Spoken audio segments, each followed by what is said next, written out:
This beautiful set here at Studio 1873 is brought to you by the Everset. The Everset provides full-service staging and furniture rental solutions in the New York area. We work with Brown Harris Stevens and many other top real estate firms, staging their homes to sell quickly and at the highest price possible.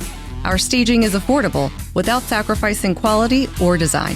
For more information, please visit us at staging.theeverset.com or email us at staging@theeverset.com to request a free proposal. All right, so today we're going to be breaking down one of the fundamentals of real estate, which is, of course, construction.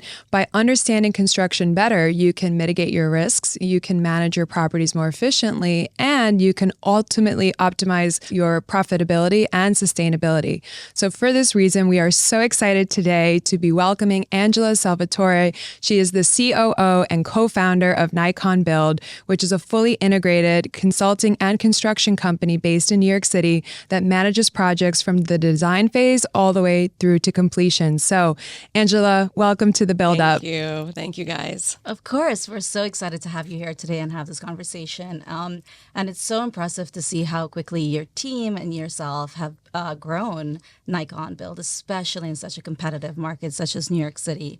And you do have an impressive client list like Zero Bond, the highly sought after private membership club, the brand new office for A16Z, one of the leading venture capital firms, and the new retail store for one of the most iconic fashion brands, Oscar de la Renta. It's all very exciting, but to understand more of where you are here today, we want to go back to the beginning. We understand that you started in the hospitality sector of real estate. So talk to us about how you got into that. Hospitality. So, I mean, that was pretty much just a natural transition. Moving to New York, being a kid, having to make money, hospitality was just the way to do it. Luckily enough, that's where I met my partner, Evan.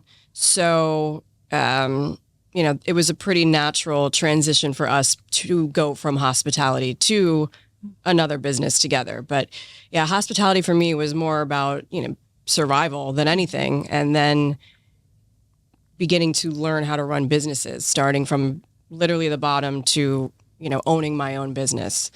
And essentially that's where Evan and I actually started to build together, was our first bar. So what was that first bar like? Great time. Great time. I don't remember a lot of it, but it was great. It was a tiny build. I mean, we gutted the place ourselves and built it ourselves. Wow. I didn't know that. Yeah. Oh yeah. That's how we actually really started building together.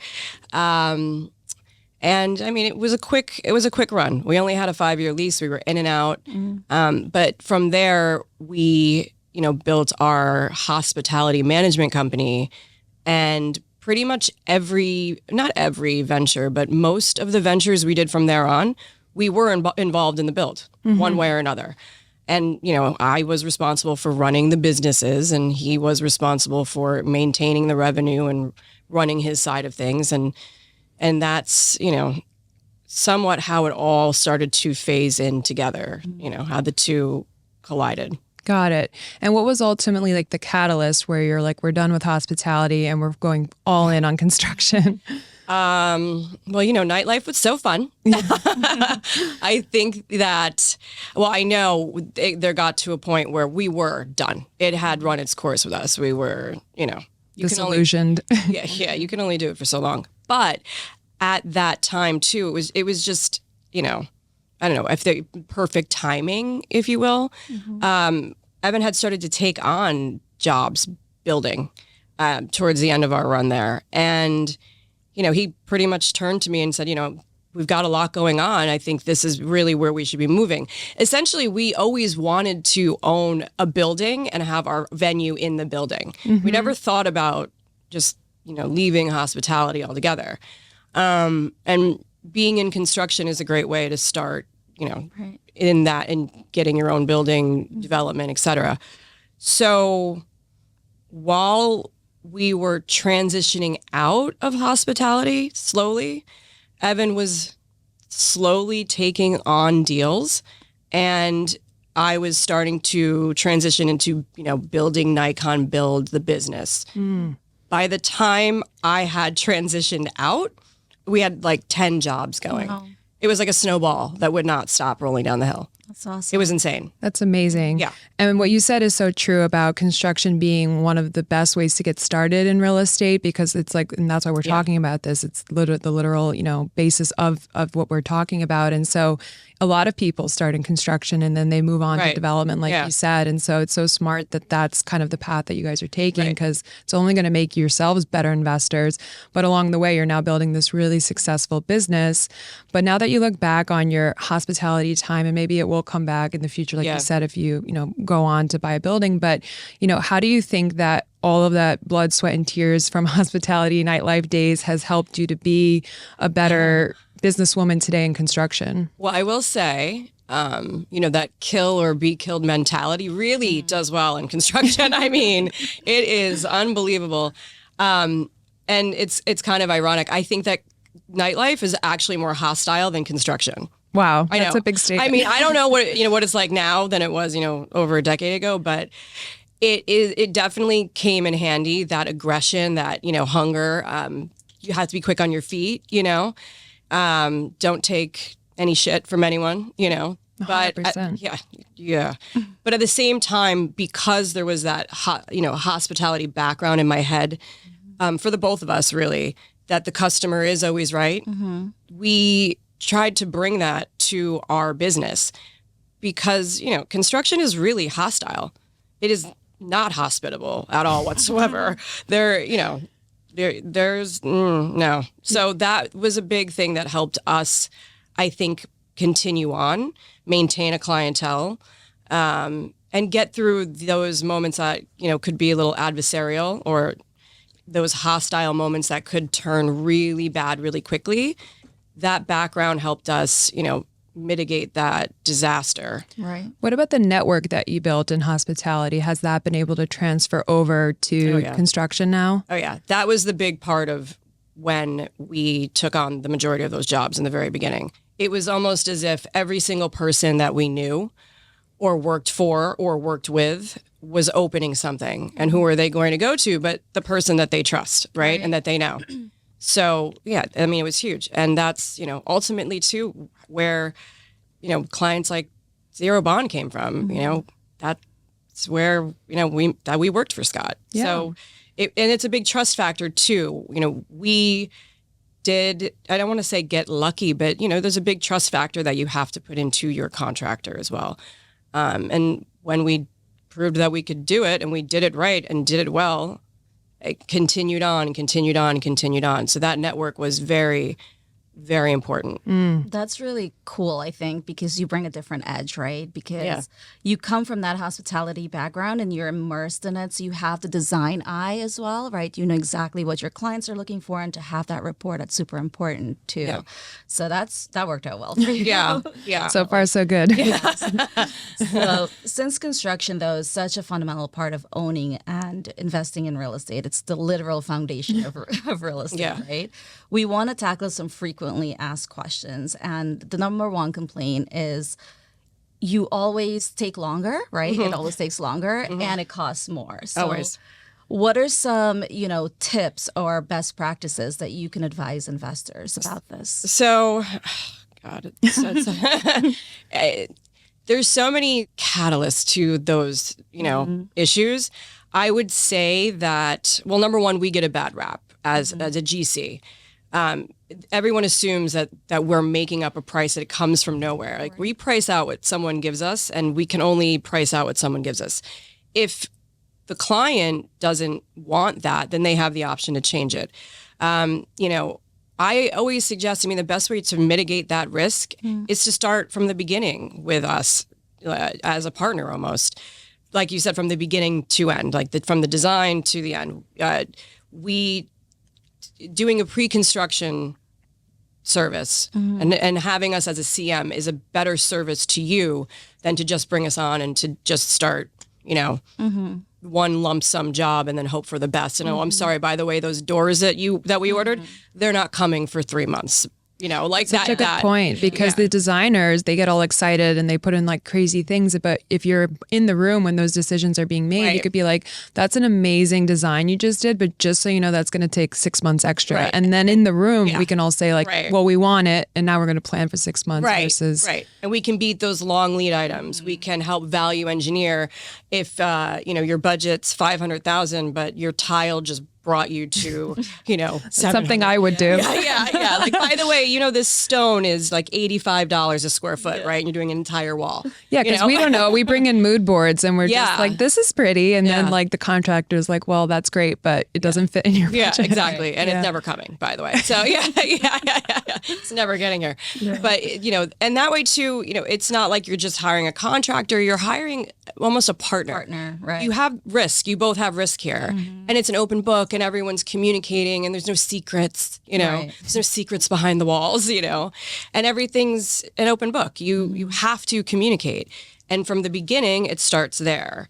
And, from my experience so far, that has been the most successful form of work that we've done with our clients. I mean, and when you've come in at the beginning, have you felt that those projects have remained on budget and on time, so to speak, more or less?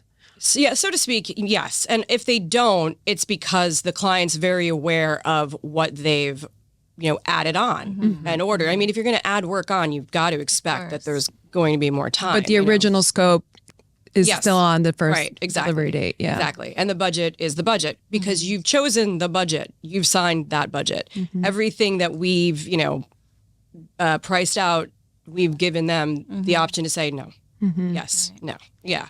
So yeah, it's, to me, that's the most successful way to do it. We agree. And we say the same thing with, as being on the ultimately selling or leasing side of the project, right? Like we want to be in at the beginning too, because we also want to advise on, layouts and unit mixes and all of that versus like we can take something that someone else has done, but, getting it right in terms of what the product you're building is the most important part of the process. So we agree, I think assembling the team early and upfront, having all the key, players and service providers in the room together, making these decisions definitely ensures the success of a project. So it's really amazing how often people make this mistake where they don't bring everyone together. They just get started with, like, they'll pick one of the four of us, four groups. Yeah, and everyone's against each other too. That's the one thing that is like the worst in construction. It's like, why are we arguing? We all want to get to the finish line.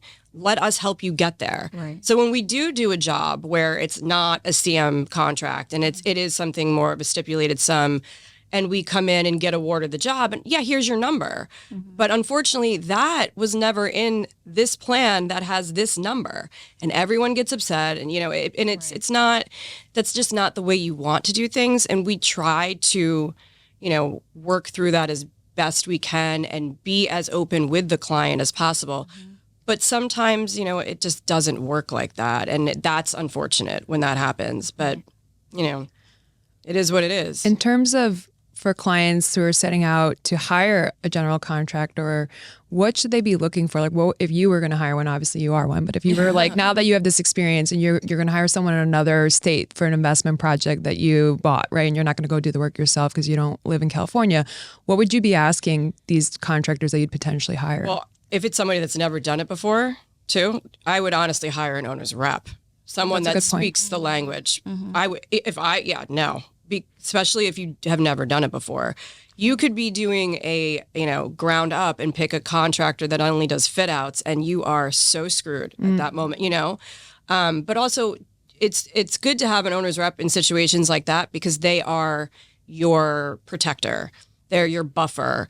They will protect you from getting gouged, making sure that the plans are right, that the architect just drew, that your designer just didn't go off the rails, and that way, too, you can learn the lay of the land, and maybe after you do one or two, you don't need a rep anymore. You got it. You're good. You got the lingo down. Right. Exactly. Now you know, and you're good, and you don't have to, you can interview your contractors later.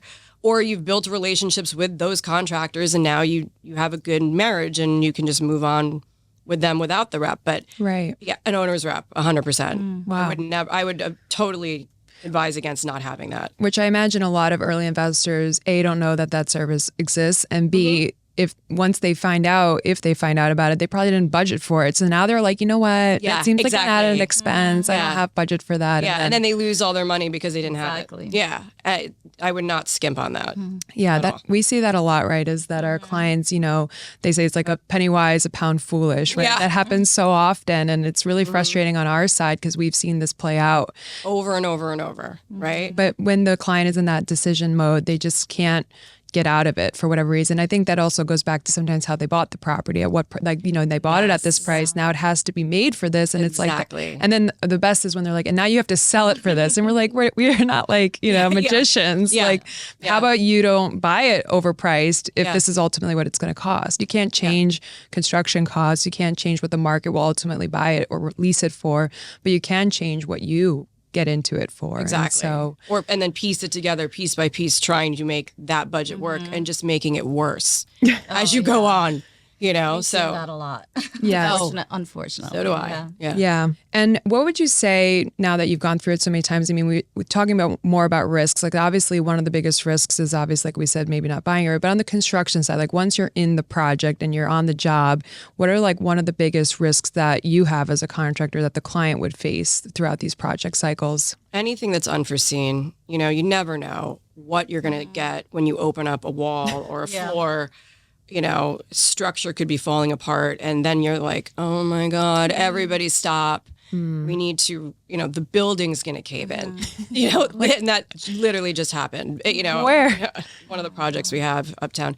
But it's scary because you just don't know. But as long as you are, transparent about every step of the way and everything that's happening, not trying to hide things, that's the best result you're going to get.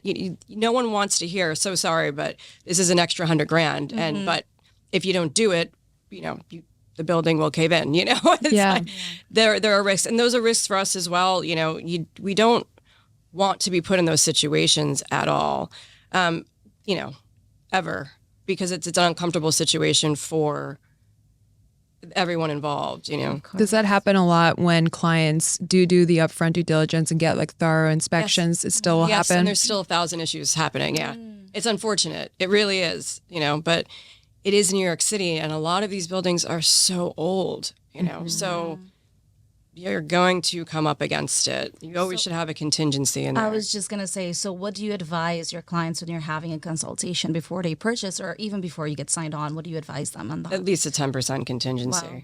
You have to. You have to consider it. There are just so many obstacles, Yeah.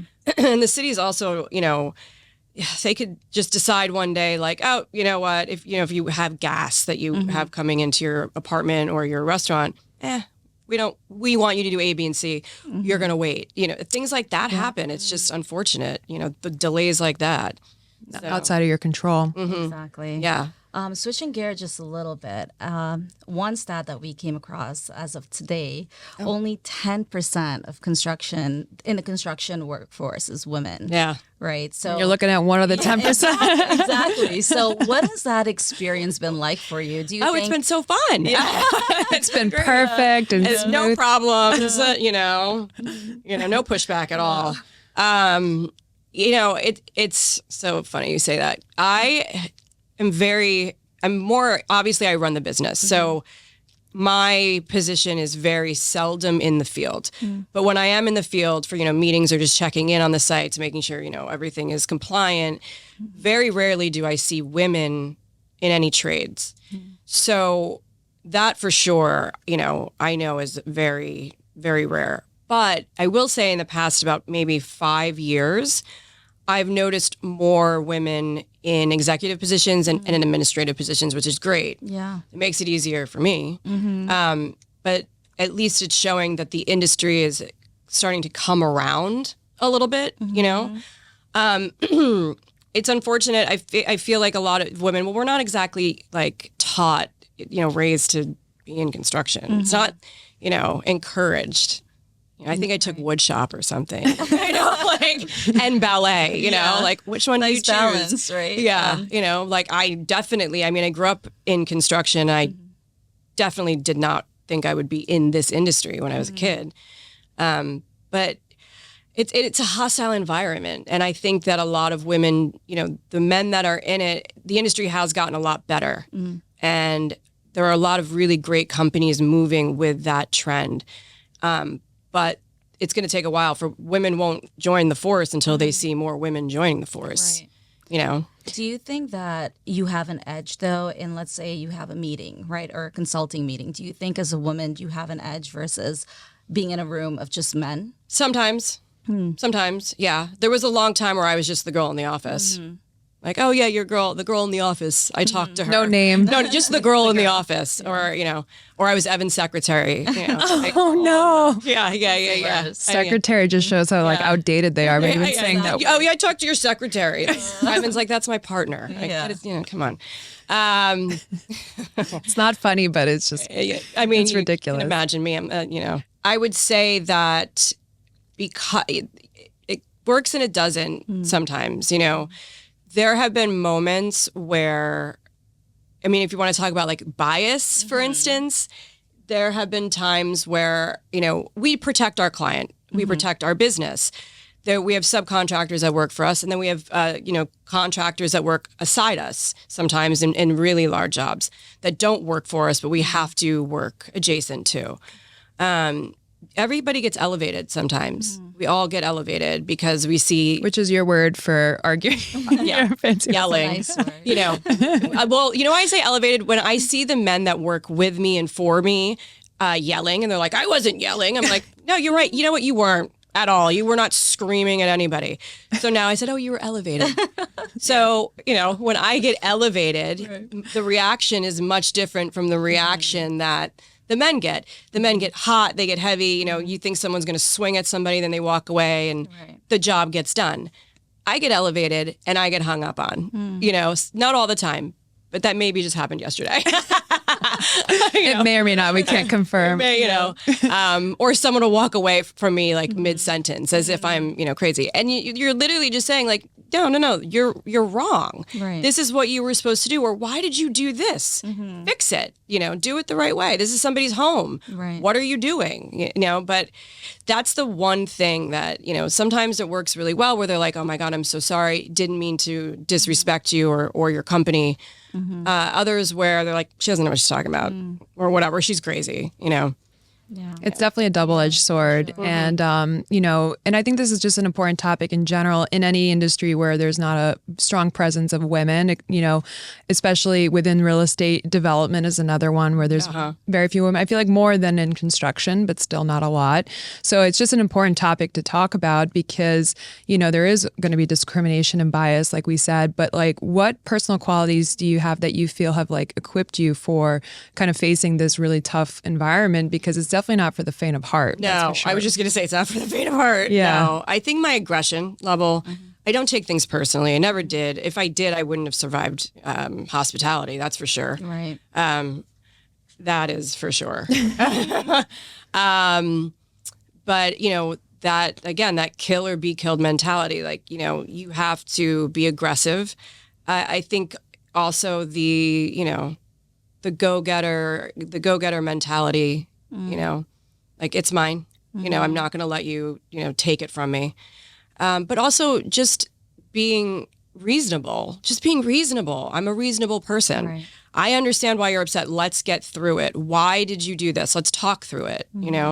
Having some kind of sensitivity to the situation. Not everyone, like maybe somebody just had a really bad day, and that's why they, are the way they are today. But also being very alert. You have to be aware of everything that's going on for safety's sake, for real. Safety is a big deal in the industry. And if you are not aware of what's happening around you, you are just dead in the water. That's for sure. So, all those things. But, I think too, and having that hospitality, background always in the back of my head. Just remember. Service. Yeah, service. You are still doing a service. They're almost like the same. Do you have to preach that to your team? Yes. Talk to them about all the time. Yeah. We try to, break that mold in construction. We really do. That we are still in hospitality. And yet those are your clients. Those are your customers. They're not just some person that's paying you. They've saved money, especially if you're doing residential. Like they saved money to buy a home in New York City. They saved money to do a renovation. This is their dream. Right. You don't want to crush their dream, Or when we're building, when we're selling high rises here in the city and and we're still showing it it's under construction, and we take in buyers in like the construction elevator. And like they're rude or like, are you coming in? I'm like, these buyers are paying your salary because without being able to sell this building, no one can pay you. Mind So your manners. They're as much your boss as like, you are to them. Exactly. Like, and we've had to, not so much us, but like they've had to been, explained it to that way where it's like every one of these people walking in, like, cause it's in their way. We take up the elevator and they're like delayed and they're frustrated. They want to go to lunch. They want to go home. Right. And they're just thinking about it from that way. But at the same, and I'm not saying, we shouldn't like ensure we're all working well together, but ultimately it's the buyer that takes priority of everyone. Because without the buyer, none of us exist. Exactly. It's a client. Yeah. Without them, you don't have this job, by the way. It's their space. Mm-hmm. Yeah, exactly. Literally. We've had a lot of those experiences. I mean, we've walked in and seen like all these drawings on the wall and we're like, buyers, please don't look that way. Yeah. Let's steer them away. Right. But yeah, we've had those experiences. So we're glad that, at least you're bringing in that perspective of the hospitality and the service and how to look at it from a different perspective. And look, like construction is super complex, right? And it takes a long time to master it. So I think you've given a lot of really nice advice here and golden nuggets. But what would you advise someone who's now looking to get into construction and, maybe taking on their first project or their first renovation project? What advice would you give them? Or first renovation project? I mean, very similar to what I said, hire a contractor as your partner. Look for someone that, I don't want to say speaks your language, but You have a good, that you feel comfortable with, that you trust. Go through like a marriage, right? It is literally a marriage. And the whole contractual process too, it's like, you don't plan on getting a divorce, but that's for the divorce. You know what I mean? But I would say if it's just, someone that's, again, I feel so strongly about the owner's rep. By far, but also don't just look for one contractor. Go meet several, vet them. See how you feel with them. If they are see your vision, and if you feel comfortable with how they're I don't know what I'm looking for, but even how they're walking through your space, how they're treating your space at that time. The respect level. Yeah, exactly, and are they like you? Some people don't want to hire us because we're not like them. And that's it. fair. Yeah, maybe we look, not construction enough. That would be a selling point for me. If she walked in, I'd be like, hired. right. She's like, if only it was that easy. Yeah, if only. Yeah. Oh my God. Yeah. Just like run you around the city. Yeah, exactly. Right. Like, oh, hey, I'm Ange, I'm here from Nikon. It's never that easy. No, it's not. But yeah, just, I would definitely, I do feel so strongly about an owner's rep, because if you don't know what you're doing, you really, really need someone that can help you walk through that. But if you want to completely avoid that, then definitely, meet several contractors and speak to them. And then get, obviously the bidding process is the bidding process. You want to price it out to everybody and see who comes back with what and why. But that's why you need an owner's rep, because they can level the bids. Because like, just because someone's the cheapest doesn't mean that they've factored in everything. They've usually factored in nothing, and they're looking to get you later. And then to be perfectly honest, like this is for the wood. Yeah, literally. And what's happening on that wood? Yeah. Nothing. Yeah. What should someone plan to spend on an owner's rep? Like, is it a percentage of the total job, or like, is it a flat fee? It depends on the owner's rep. I really don't know. Sometimes it is a percentage, and sometimes they just charge you a flat fee. I don't know. Same things with the architects. Sometimes architects act as an owner's rep too, which is great. Because then you don't need another person, right? You don't need another person, another mind in the room. So if you feel comfortable with your architect, I mean, first and foremost, you should have an architect. If you're doing this, especially if it's your first build, get an architect. No, you can't without one. Yeah. Well, you'd be surprised. Some people are just like, oh yeah, I just want to put up this wall and I'm going to knock this down. I'm like, who's going to sign your plans? Oh, we've also had it where people just like hire people to sign plans. Oh yeah. Yeah. I just need to file a few things. Yeah. Okay, no problem. Got that. And here's my napkin with my sketch. Like, okay. What would you price this at? Yeah. And here's my list. Yeah, that happens all the time. We don't do that. We can't do that. Because it's too much risk for you and obviously no reward, because then everyone goes in unhappy, or everyone, is unhappy with the process, and then it's just a failure for everyone involved. Everybody involved. Yeah. And that never ends. That project, by the way, will never end. Speaking of bad projects, let's talk about good projects. So you've, like Malessa mentioned, you've had such a success story already with some really prominent names. May or may not be what you'll think of, but what was one of the most rewarding projects or projects you're most proud of that you guys did? Oh my God. There's so many.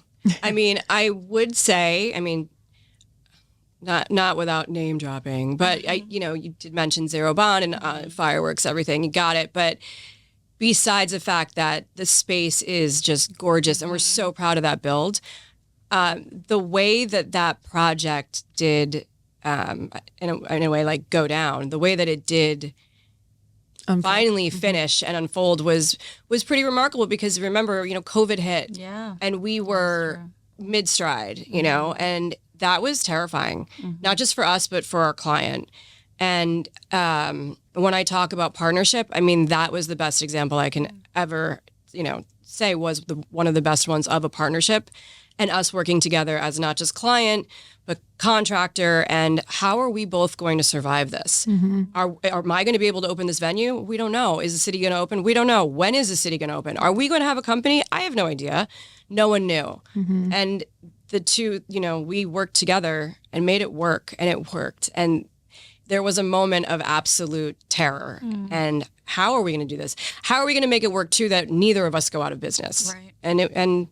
And we did it together. And honestly, I couldn't be prouder of the build, and just the way that it did work out. It's very meaningful for us. I think on both ends, and for the both of us, thank God our companies did from there just elevate in a good way. Yeah. I like hearing the elevation was. I definitely like hearing those stories, especially because it's so challenging. It's like every day is a challenge. Everything is like such a pushback. But when you do have those stories, it means so much. Yeah, we all get trauma bonded during those times. Like we're trauma bonded for fighting for our lives, during COVID. Yeah. You and Evan and the client are. Like it really, those are your like make or break moments in life. And so those are the ones that when you obviously have all come through, and that's why like now, we all still have hard times, but we always think back to COVID and being like, if we made it through that, like literal for us, like lockdown for 4 months, couldn't show a home. We're there on Zooms and like as if anyone's going to do that, but we had to feel like we were doing something. Yeah. But like, if we could get through that, it feels like there's really almost anything we can come through after that experience. Yeah. So, and that was a really intense one. I will say that. Sure. It's survival. It's super scary. And like, everyone really relates, I think, for the most part, because there wasn't one industry or person who wasn't really impacted. Maybe a few industries actually took off because of it, but for the most part, it was like a survival mode for most people. And but we're here and we're through it. And we'll leave you with one last question, because, again, we don't often get to really like talk about construction, even though it's so like part of everything and all of these, guests that we have, they wouldn't have what they have if it wasn't for the construction team. But like, what would be one thing that you'd hope to improve that would improve in this industry? Like, what's one thing? It's reputation. We can relate. I mean, honestly, like I have to tell you, I am actually very impressed with where the industry has gone since, I really started in it. But it's reputation, like perfect example. I had to deal with it this morning, and it's why people hate contractors, and it's why we have a bad reputation. I have work going on in my building. There's a date that they have approved access. Well, I'm in the shower. I get out of the shower and there's 5 dudes in my kitchen cutting my wall open. You're like, is it a Saturday? No. No, you're here early, guys. Thought we planned this for later. But and then they leave my apartment in shambles. Don't vacuum. Yep. Footprints everywhere. Oh, you know what I mean? And it's like, but it's stuff like that people are like, oh my God, these contractors are animals. Like, yeah, some of them are Neanderthals, to be honest with you, But I think as a whole, the industry has really improved. And I'm really actually very proud to be a part of it, to be perfectly honest. I never thought when I was a kid, a little girl, that this is where I would end up. But You have a lot to be proud of. I'm very happy that this is where I landed. Exactly. And I do think that you are making a difference, right? You are bringing that service and hospitality side to it. And I think that's super important. Like you were talking about reputation. I think when people start having that mentality and that shift in mentality, I think we'll see much more progression. Yeah, I hope so. And, just like we said before, is like for more women to join, they need to see women in it to see they can be successful in this industry. And so you're like paving that way for many more women to hopefully come, behind you into the industry and make those positive changes, because we all know that, a balanced environment is the best in terms of like all different viewpoints, experiences, races, genders, everything. Like that's what makes things most successful. And so like the more that we can bring, that to the industry, the better for everyone. And its reputation. Yeah, we're in the same place too. I mean, like I know you guys probably deal with it all the time. We do.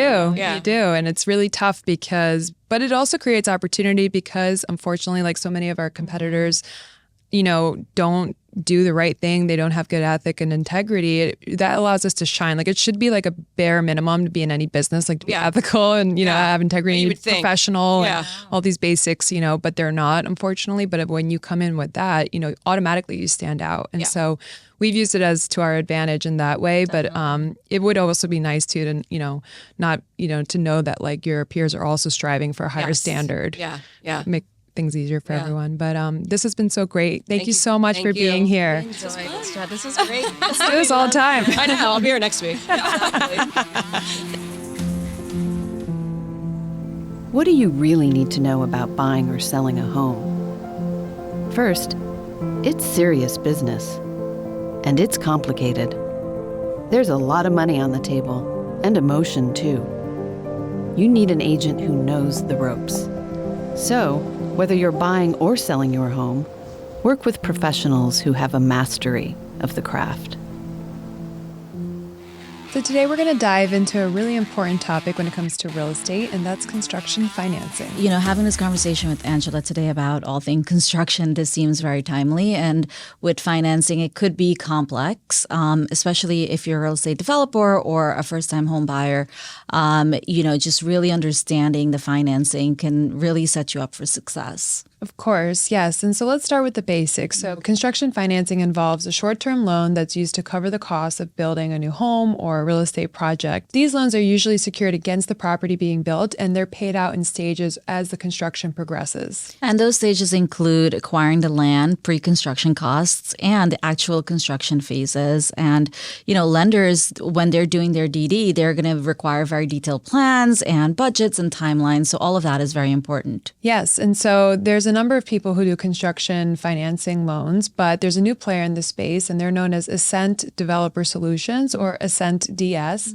Their goal is to provide short-term secured loans to fund both the acquisition and the construction of both single-family and multifamily properties. And that's very interesting because they are targeting to fill a gap right now because of bank retractions and just lack of financing currently for commercial properties. There is that big demand. Yes. In 2023, that was the lowest amount of construction financing that we've seen in a really long time. And so it's a great opportunity for companies like Ascent DS to step up, like you said, and fill this gap. And they're very ambitious. They're looking to originate anywhere from $3 to $5 billion of new loans per year. So again, they're really, being aggressive. And it's not just about those numbers, right? Right now, there is low inventory. So it does make sense that, a lot of people are going to be looking to build new inventory and also a lot of new renovation. So there is that need for financing. Of course. I mean, we constantly talk about how, there needs so much new housing. And in order to do that, you're going to need the financing. And so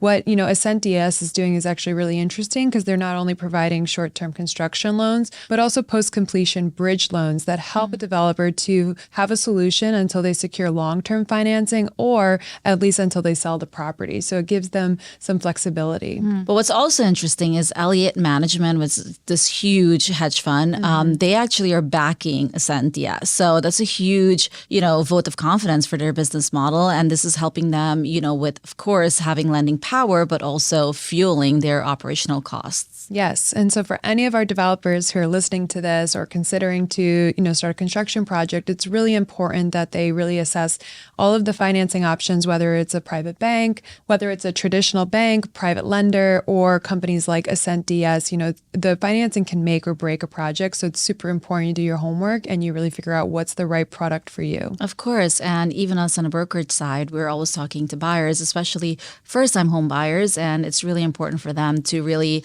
talk to everyone possible and, get creative with your financing because, like you said, it can really make or break a deal. For sure. We want to thank Angela again for joining us today. Her unique perspective on the construction industry and what she hopes that it will continue to be in the future is really inspiring. We're really grateful for her time and insights. Today's episode is presented by Brown Harris Stevens. And as always, you can find us at tower.com and please like and subscribe. This podcast is for informational purposes only and does not constitute tax, legal, or investment advice. For specific recommendations, please consult with your financial, legal, or tax professional.